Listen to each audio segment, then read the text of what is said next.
चलिए जी, तो आज हम डिस्कस करेंगे कुछ एक्सरसाइज 7.2 के जो थ्योरीज है उसके बारे में। ठीक है, तो टॉपिक का नाम है, सबसे पहले हम लोग जानेंगे इसको, मेथड ऑफ इंटीग्रेशन। अभी तक जो था उसमें कुछ मेथड नहीं था, कुछ बेसिक्स फार्मूले थे और एक मेथड था शायद उसमें स्टार्टिंग में, मेथड ऑफ इंस्पेक्शन, जिसके बारे में डिस्कस किया गया था, निरीक्षण विधि के बारे में। और अब जो है उसके बारे में हम लोगों को पढ़ना है मेथड ऑफ इंटीग्रेशन के बारे में, मेथड्स ऑफ इंटीग्रेशन। ठीक है, तो समझेंगे इस चीज़ को, समाकलन की कौन कौन सी विधियां हैं। तो लिखा है कि there are following methods of integration, बहुत सारी विधियां हैं इसमें, मैं नाम लिखता हूं। सबसे पहले पहला विधि का नाम है integration by substitution. Integration by substitution, ठीक है। इसके बाद दूसरा है, इसी को एक और नाम लिखा है, एक ही बात है, और करके एक और नाम लिख दिया गया है, method of substitution. Methods of substitution, बात एक ही है, ठीक है। इसके बाद दूसरा है integration by transformation. Integration by transformation. इसके बाद तीसरा है integration by partial fraction. Partial fraction.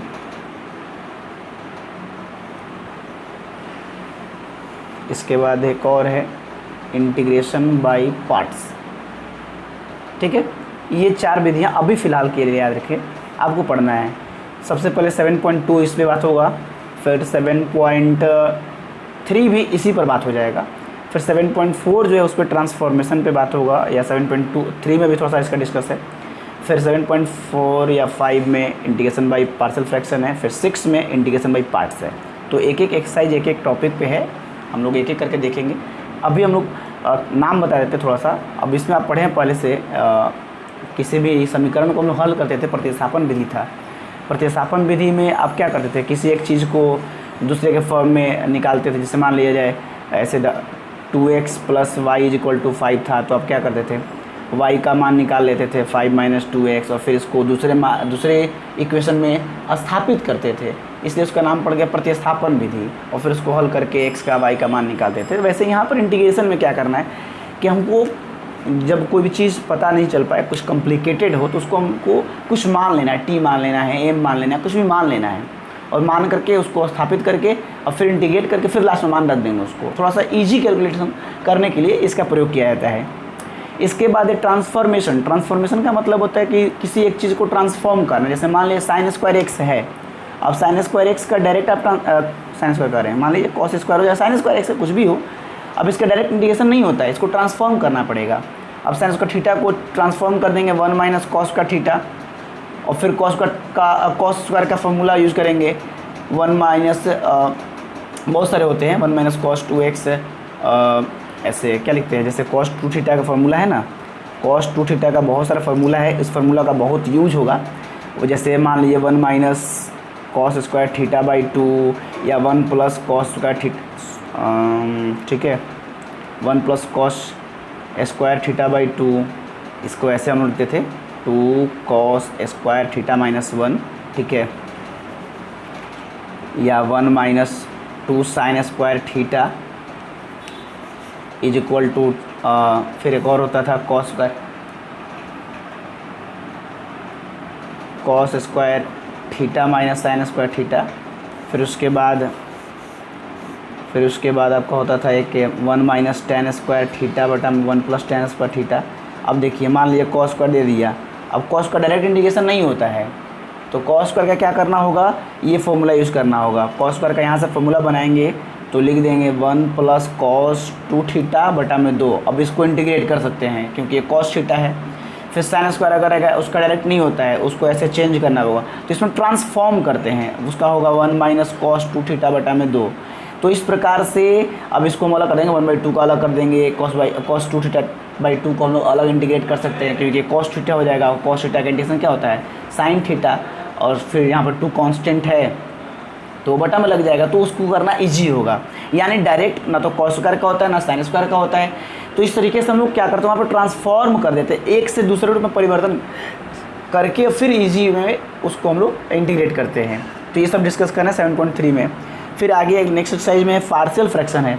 Partial fraction में कुछ आपको फॉर्मूले बताए जाएंगे और वहाँ पे जो है कि नहीं उसका यूज़ करना होगा। जैसे √a² में x² हो तो कैसे करेंगे, a² + x² हो तो कैसे हो करेंगे। बहुत सारे 6 फार्मूले हैं लगभग, और एक दो और हैं एक्स्ट्रा में। फिर इंटीग्रेशन में पार्ट्स में आपको u/v बताया जाएगा। u/v भी बड़ा इसमें अजब है, किसको पहले u मानेंगे किसको भी मानेंगे। डिफरेंशियल में किसी को u किसी को भी मान लेते थे, यहाँ नहीं होगा। यहाँ एक आइलेट फार्मूला होता है। अब आइलेट में आपको पहचानना होगा कि कौन सा जो पहले आएगा उसको u मानेंगे, जो बाद में आएगा उसको भी मानेंगे। I से t, I से इन्वर्स होता है, L से लॉग होता है, A से अलजबरा होता है, T से ट्रिगोनोमेट्री होता है, E से एक्सपोनेंशियल होता है। अब इनमें से जो पहले आएगा, जैसे मान लीजिए x × sin x है, अब किसको u किसको भी मानिएगा। अब देखिए साइन है ट्रिगो तो t, और ये है अलजबरा यानी a। अब आइलेट में पहले t आता है कि पहले a आता है, पहले a आता है, तो a को इसको u मानना होगा और इसको भी मानना होगा। तो इस प्रकार से इंटीग्रेशन बाई पार्ट्स वाला फॉर्मूला यूज़ करना होगा, ठीक है। तो इस तरीके से ये सारे तरीके हैं। अभी हम लोग को बेसिक बात करना है इंटीग्रेशन बाई सब्स्टिट्यूशन पे, यानी मेथड ऑफ सब्स्टिट्यूशन पे। उसके बाद हम लोग 7.2 एक्सरसाइज देखेंगे और फिर एक एक करके बाकी जो आएगा उसको हम डिस्कस करते जाएंगे। चलिए तो देखते हैं हम लोग इन मेथड ऑफ सब्स्टिट्यूशन, ठीक है। चलिए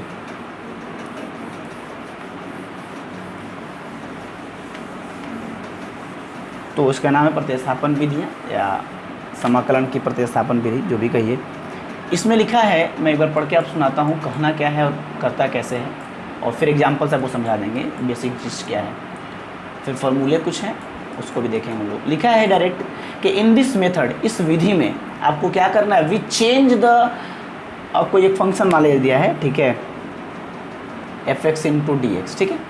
और लिखा है कि in this method we change the ये where independent variable is x to another integral in which independent variables is t।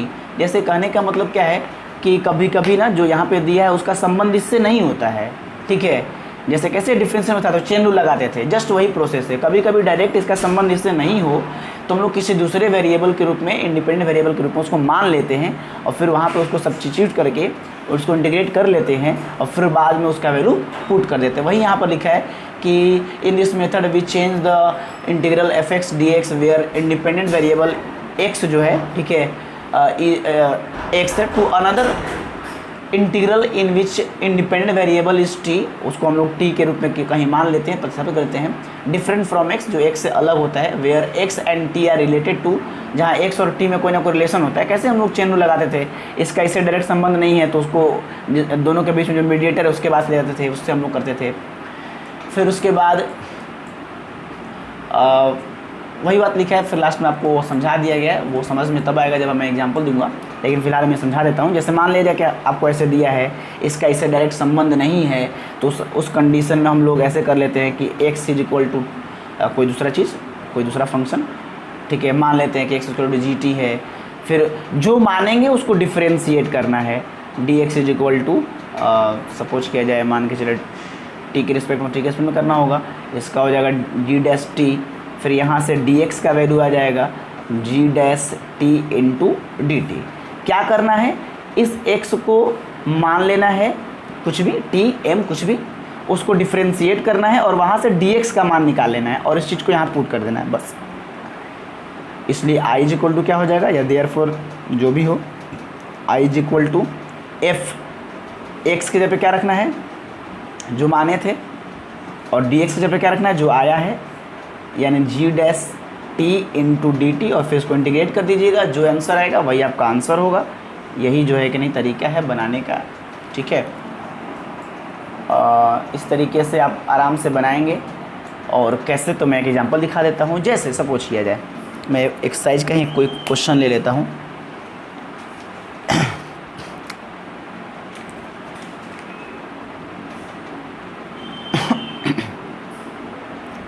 जैसे चलिए ना एक एग्जांपल का ही क्वेश्चन लेते हैं थोड़ा। जैसे मान लिया जाए आपको एक क्वेश्चन है और टिक मार लीजिएगा, इंपॉर्टेंट भी क्वेश्चन है, एग्जाम्पल का ही क्वेश्चन है। आपको लिखा है कि आप इंटीग्रेट कीजिए साइन एम एक्स को, बताइए एक्स का एक्स। अब देखिए यहाँ पर एम एक्स है, यहाँ पर एक्स है, कैसे होगा इंटीग्रेशन? वैसे आप डायरेक्ट जानते हैं, मैंने आपको बता दिया कि अगर ये लीनियर फॉर्म में रहे तो एक्स का कोफिशिएंट बटा में आ जाएगा, बस हो गया डायरेक्ट। लेकिन ये क्यों आता है उसी का ये तरीका है, मैं जो आपको पहले कहता था कैसे होता है, अब उसका आप तरीका आप जानेंगे क्यों ऐसा होता है। तो यहाँ पे देखिए क्या है, एम एक्स है, तो हम एम एक्स को क्या मान लेंगे, टी मान लेंगे, ठीक है। तो हम लिख देंगे नीचे में कि लेट या पुट जो भी करना है, m x is equal to t, और जो मानिएगा उसको आपको मानने के बाद क्या करना है कि डिफ्रेंशिएट करना है। इसको क्वेश्चन फर्स्ट बना दीजिए, इसको डिफ्रेंशिएट कीजिए, जो माने हैं उसी के रिस्पेक्ट में, टी माने हैं तो टी के रिस्पेक्ट में डिफ्रेंशिएट कीजिए। तो इसका डिफ्रेंशिएशन क्या होगा, एम एक्स का एम कांस्टेंट है, एम बाहर आ जाएगा, D x by D T हो जाएगा, इधर कीजिएगा टी का तो D T by D T 1 हो जाएगा। यहाँ से डी एक्स का वैल्यू निकालना है आपको, d x is equal to क्या हो जाएगा, देखिए गुना वाला बटा में आ जाएगा और बटा वाला गुना में चला गया, ये इक्वेशन 2 हो गया। बस मानना है और dx निकाल लेना है और निकाल के यहाँ पुट कर दीजिए, देन क्या हो जाएगा, i is equal to sine, अब देखिए एम एक्स को हम क्या मान लिए हैं, t, तो साइन t लिखेंगे। अब जब यहाँ t है तो यहाँ t के वाला चाहिए ना, तो यहाँ dx था तो इसीलिए हमने निकाल लिया dx का वैल्यू, dt अपॉन m। अब देखिए यहाँ पर m कांस्टेंट है, 1/m कांस्टेंट बाहर आ जाएगा, और अब यहाँ हो गया साइन t। अब आप तो समझ रहे हैं साइन t का इंटीग्रेशन कितना आसान है, 1/m साइन t का इंटीग्रेशन होता है क्या, cos t, और c जब जब आएगा तो माइनस में आ जाता है cos t, और लास्ट में कांस्टेंट लगा देंगे कांस्टेंट इंटीग्रेशन, ठीक है। तो ये हो जाएगा आपका कितना, -1/m cos t plus c। अब यहाँ पे देखो t का वैल्यू क्या था, t का वैल्यू था mx, लास्ट में रख दो, यानी -1/m cos mx plus c, ठीक है।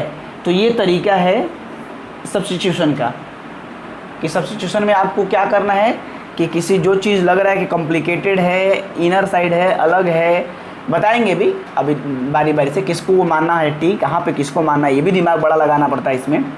तो उसको मानेंगे, मानने के बाद उसको डिफ्रेंशिएट करना है और dx निकालना है, और उस वैल्यू दोनों को इक्वेशन में पुट कीजिए और आंसर निकालिए। और देखिए डायरेक्ट भी लिख सकते थे हम लोग कि साइन का क्या होता है, माइनस कॉस थीटा, और x का जो भी कोफिशिएंट है वो बटा में आ जाएगा, और प्लस c, देख लीजिए आंसर हो गया, डायरेक्ट हो गया, वही आपका आंसर आया है। थोड़ा अलग तरीके से नहीं लिखा गया है, लेकिन एक तरीका ऐसे है, 1/m cos mx plus c। लेकिन आप सोच रहे तो इतना आसान है तो हम ऐसे काहे करेंगे, नहीं, ये इजी क्वेश्चन था, ऐसे बन गया आराम से। बाकी बहुत ऐसे कॉम्प्लिकेटेड क्वेश्चन होंगे, जटिल प्रश्न होंगे जहाँ पे आपको दिमाग लगाना होगा, तो वहाँ पे नहीं बन पाएगा, वहाँ पे आपको मजबूरी है, मानना ही पड़ेगा। और ये दिमाग तो ये लगाना है कि किसको माने। अब देखिए मानना उसको है जिसका डिफ्रेंशिएशन उसमें छिपा हुआ हो, ये भी आप याद रखेंगे, मैं दिखाऊंगा कि ऐसा चीज़ को टी मानना है जिसका डिफ्रेंशिएशन उसमें छिपा हुआ हो, ताकि वो कट जाए। जैसे यहाँ पर बटा में एम है तो एम तो कांस्टेंट था, कटना कोई ज़रूरी नहीं है, लेकिन यहाँ पे कोई दूसरा वेरिएबल ही आ जाता तो देखा वो जाता कि वो उससे कट जाना चाहिए, क्योंकि वो फिर मान लीजिए अब टी के रिस्पेक्ट में करना तो टी ही ना रहना चाहिए, अब टी के रिस्पेक्ट में करना और एक्स भी हो जाए तो कैसे करेंगे, जो यहाँ है वही वेरिएबल यहाँ होना चाहिए। बात समझ रही है, जैसे डिफ्रेंशिएशन में था कि अगर एक्स के सापेक्ष करें तो एक्स ही होना चाहिए, नहीं तो फिर चेन रूल लगाइए, वैसे यहाँ चेन रूल नहीं लगता है, यहाँ पर उसी की जगह पर प्रतिस्थापन विधि का प्रयोग किया जाता है। और भी प्रश्न आएंगे तो आप समझेंगे कि किसको माना जाता है, क्यों मानेंगे। एक मोटा मोटी दो बात याद रखना है कि एक तो उसको मानना है जिसका डिफ्रेंशिएशन, मन में ही कर लेंगे, डिफ्रेंशिएशन तो आपको याद ही होगा, जिसका डिफ्रेंशिएशन कट जाए, उसमें होगा कहीं ना कहीं छुपा होगा, समझना होगा। और एक ये होता है कि जो dx के नज़दीक होता है उसको टी माना जाता है, ठीक है। तो दो चीज़ आप याद रखें, ऐसे एक क्या उसको बोलते हैं, मतलब एक्सपीरियंस के रूप में, कि दो चीज़ों में से कोई एक टी माना जाएगा, एक तो जो dx के नज़दीक होगा और एक उसको मानेंगे जो डिफ्रेंशिएट करने के बाद आने के बाद उसमें कट जाए।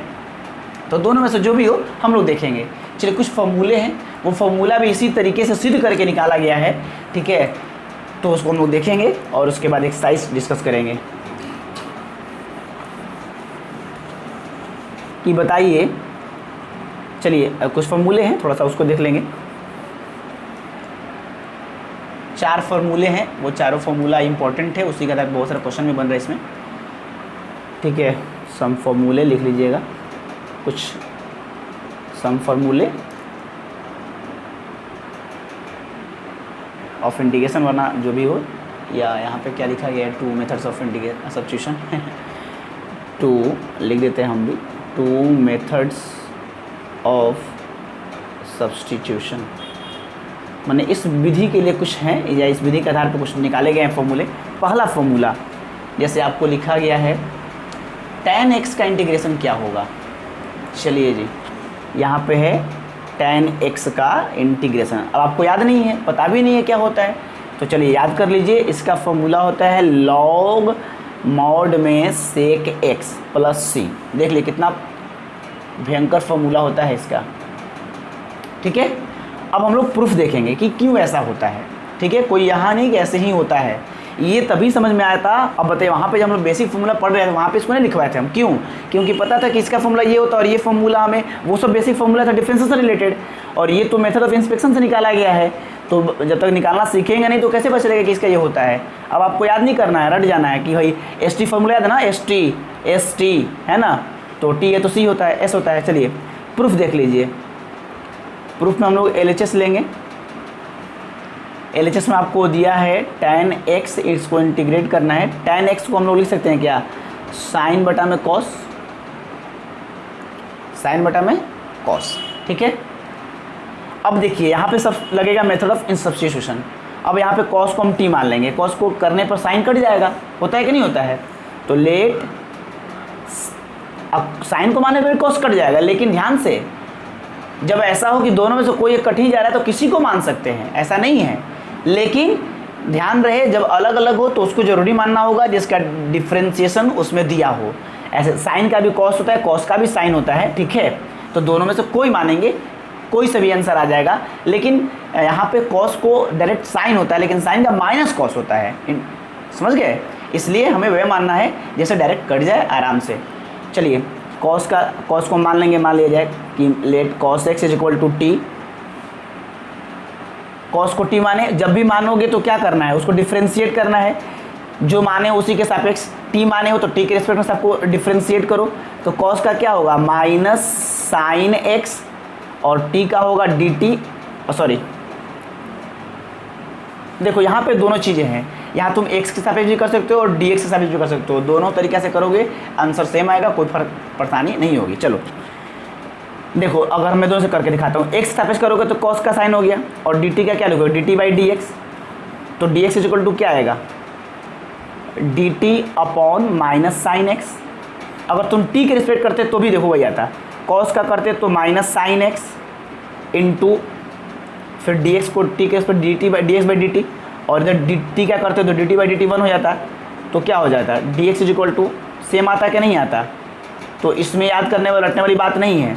आप कि x के सापेक्ष ही करो कोई दिक्कत नहीं है, t के सापेक्ष भी करो कोई दिक्कत नहीं है, जो इच्छा हो दोनों में से कोई वेरिएबल ले लेना। किसी के सापेक्ष करोगे तो आंसर सेम आएगा, देख रहे हो तुम्हारे सामने है। तो वैसे रटना वाला बात नहीं हो, x ही के सापेक्ष सब जगह करो, ठीक है। तो x के सापेक्ष करो तो cos का साइन, और इधर करोगे t का तो dt बाई डी एक्स। यहाँ से तुम निकाल लो क्या, dx तुम्हें निकालना है। तो dx यहाँ आ जाएगा, बटा वाला गुना में, ये गुना वाला बटा में चल जाएगा, तो dx इक्वल टू निकल गया। अब ये दोनों वैल्यू यहाँ पुट करो और आंसर निकाल लो। चलिए then putting the value of equation first and second in LHS जो भी हो, तो LHS में पुट करेंगे तो मेरा हो जाएगा, साइन को तो साइन छोड़ देंगे, कॉस को हम लोग t माने थे तो उसके जगह पे t लिखेंगे, और dx का वैल्यू आ गया है dt बटा में minus sine x. Sine x से साइन एक्स कट गया, माइनस बाहर आ जाएगा, यहाँ हो गया 1/t इंटू डी टी। अब बताइए 1/x का क्या होता है, x है तो यहाँ x, t है तो t मैच कर रहा है, कोई दिक्कत नहीं है। और 1/t का क्या होगा बताओ, 1/x का तो log x होता है, तुम्हें फॉर्मूला याद है। 1/x का फॉर्मूला होता है log x, इंटीग्रेशन में याद रखिएगा, और लास्ट में कांस्टेंट ऑफ इंटीग्रेशन, ठीक है। तो यहाँ x नहीं ना, यहाँ t है तो t लिखेंगे। अब फिर t का वैल्यू लास्ट में रख देंगे, सब कुछ हो गया तो t का वैल्यू रख दो। तो माइनस लॉग, और t का वैल्यू क्या है, cos x, तो यहाँ लिख देंगे cos x plus c, answer हो गया। अब आप कहोगे कि यहाँ तो सर सेक एक्स से यहाँ तो कॉस एक्स से कैसे आंसर आ गया, तो मैं दिखा देता हूँ। याद है कितना आंसर आ गया, माइनस लॉग कॉस एक्स। क्या करना था, इसको tan को चेंज किए साइन बटा कॉस, कॉस को t माने, उसको t मानने पर पता है कि उसको फिर डिफ्रेंशिएट करके dx निकाल लेना है। फिर इन दोनों वैल्यू को उस इक्वेशन में पुट कीजिए, आपको आंसर आ जाएगा। और उस आंसर में जब t आ जाएगा तो लास्ट में फिर t जिसको माने तो उसको आप रख दीजिए। तो t मैंने cos x को माना था, cos x रख दिया।